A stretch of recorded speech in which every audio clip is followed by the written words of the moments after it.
Just a little video today on some of the problems with the New York State gun laws.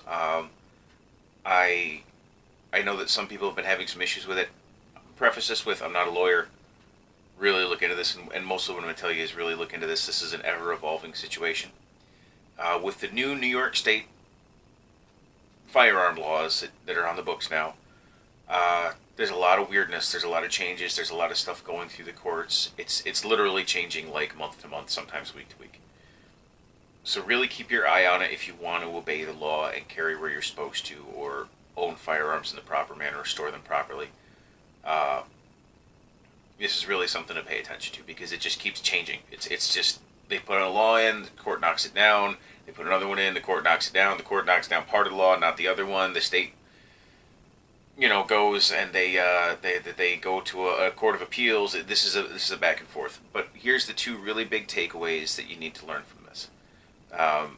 Number one, if you want to buy a semi-automatic firearm of any kind, you must get a semi-automatic rifle permit from your sheriff's department. Handguns are a whole other thing, but if you want to buy a Ruger 1022, you must have a semi-automatic rifle permit issued by your sheriff, or no one can sell it to you.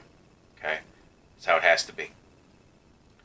Number two, there is now a record that must be kept of all ammunition sold. Every box of ammunition has to be documented, and the document has to be stored. You can't just walk in, grab one off the shelf, okay? This is how it has to be, and it has to be from an FFL if you want to stay within the law. These days, you cannot lawfully just buy a box of ammunition from your buddy. I mean, I don't know. Maybe you could. If you want to do that, sure, go for it. I mean, I've done it before, but I don't. With the new laws, you have to be very careful. What they're trying to do is track any and all sale of ammunition. They're looking for who's buying large amounts, this, that, and the other. One of the things they've been considering here in New York is running a background check on every box of ammunition you buy. And unfortunately, that would destroy the background system. We simply wouldn't be able to handle it. So thankfully, that hasn't been written into law, but that is why if you walk into a store now, oh, and another point, all gun shops must have all firearms and ammunition where customers can't reach them. So you can't, gone are the days of walking into a gun shop and picking up a gun off the table and taking a look at it. Gone are the days of the ammunition sitting on shelves so that you can look through them and check them. It's all gone now. Everything has to be locked up.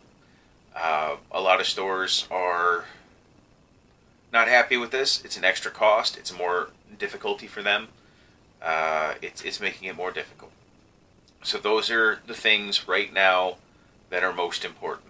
Okay, those takeaways are: every box of ammunition you buy is documented. You cannot purchase a semi-automatic rifle without a license. Now, if you already have a pistol permit, you can get an amendment to your pistol permit. Basically, they just write down under there that you also are permitted to have a semi-automatic rifle. That's what they did in my county. That's what they're doing in a lot of counties. I went in, I paid the $5, they printed me the new license, and it says semi-automatic under concealed carry. I recommend everyone do it because, God forbid, something happened to you or a family member or whatever. If you have family firearms or just valuable firearms, you really don't want to go into the police lockup until somebody goes and gets a license. You just want to be able to get them and be done with it. So those are some things to pay attention to. Those are the solid things. But like I said, this where you can carry, where you can't carry, how it must be stored, it's so up in the air right now because the court battles are just back and forth. As I get more solid information, I'll let you guys know. But that's where we stand right now from the sheriff's department I've talked to, from the lawyers, and from the FFLs that I know. Once again, not a lawyer, not going to tell you how to handle your business, not going to tell you how to live your life.